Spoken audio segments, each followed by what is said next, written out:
Good morning, good morning, good morning, kings and queens, ladies and gentlemen. This is Refined Rose back with another video.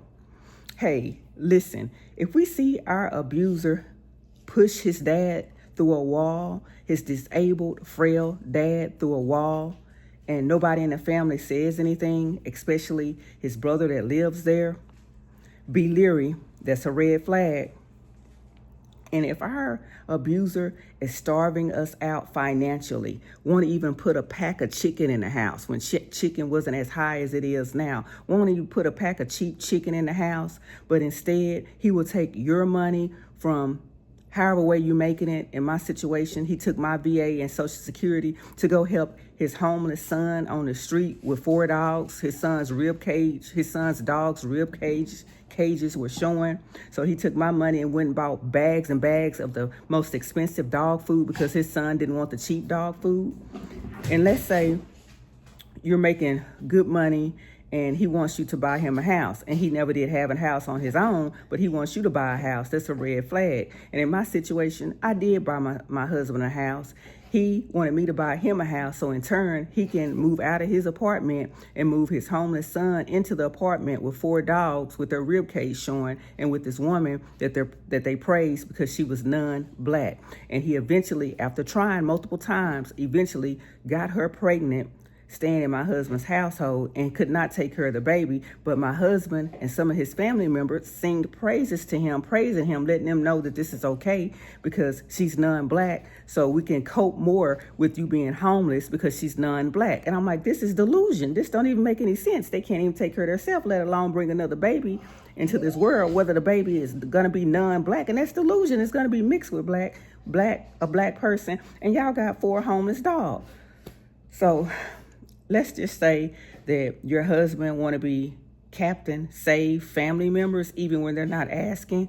He inserts himself to look like the good guy. And then once they lean on him and start to depend on him because he's custody there with your money that he's taking from you and the money that he's making to the restaurant to help them with their cars, to help put food on the table, to do whatever they may ask, to help pay bills, to help pay the light bill, to help pay the water bill. And then once they become dependent on that, when they call for that money, he gets upset, start bitching and wants to curse, and he's punching the air and said he's tired of people using him, but he put himself in that situation.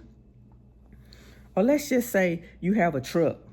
And I do have a truck. You have a truck and it's your only piece of transportation, but he want to use it like a moving company to help people move, and they're putting dents and scars all over your truck, but they're not fixing it up. And if you say anything, you can get risk of getting your head butt with their forehead or pushed down to the ground.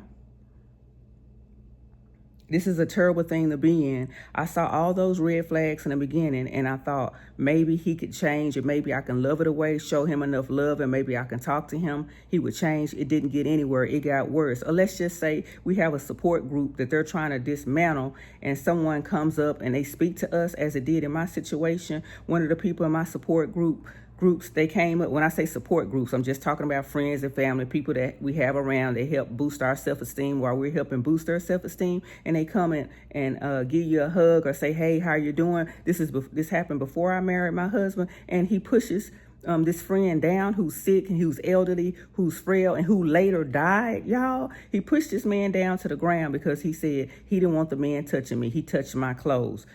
He has a U.S. Marshal that's a cousin, and a lot of times, my husband has a bad day at the restaurant and he needs someone to take it out on in society. This is before he started taking it out on me. So this cousin told him, if they touch one thread on your clothing, that gives you the right to defend yourself. So he goes out and he provoked people, such as at a tire shop. He gets in their face yelling, talking about the tires are too high. There's their price of the tires. The person working the cashier can't change the price of the tires. The manager can't change the price of the tires. Those are set prices. So he gets in their face yelling, trying to provoke a response, trying to hope that they'll just walk away, get so mad and walk outside, walk away from the cash register and lightly brush him so he can fight with that person and take out his anger. Y'all, this was crazy. I witnessed all of this. The U.S. Marshal telling him how to beat the system, get around the system, basically breaking the law, playing in the gray area while still going over the gray area and breaking the law. This is probably how my abusive husband has been on the street so long, because he knows judges and he got family members that's a U.S. Marshal. And plus, if he goes to jail, he's going to get out because his brother was feeding an attorney cocaine to snort up his nose before he served 19 years in a penitentiary. This attorney had free range to all kind of powdered cocaine. So in turn, he would pay his attorney. He was a high profile attorney that passed away, y'all. He would pay his attorney with cocaine. So now the attorney's kids has grown up and they're great attorneys as well. So these kids don't know he probably aided in their father's death. So in turn, get this, in turn, the dad told his kids that anytime his brother needs anything, you look out for him and you help him, you do whatever he asks you to do, and he doesn't have to pay for it. So he uses these kids to help get a power of attorney over the parents. And the parents, basically, their mind was already gone, and these attorneys shouldn't have done this for my husband's brother. So now he has a power of attorney over the parents to steal their money at will, and he had already stole $100,000 that my husband is trying to get him on and put the pieces of the puzzle together so he can take it to law enforcement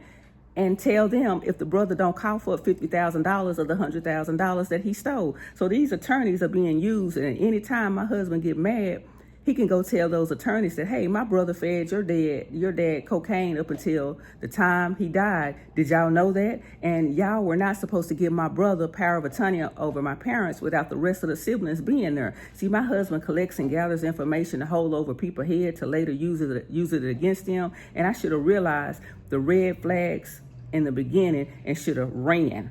Should have packed my stuff and ran, and I should have never bought the house, and I should have applied for a divorce immediately after I found this out, and then I wouldn't be going through trying to sell my house with it now being community property and having problems with my husband in doing so.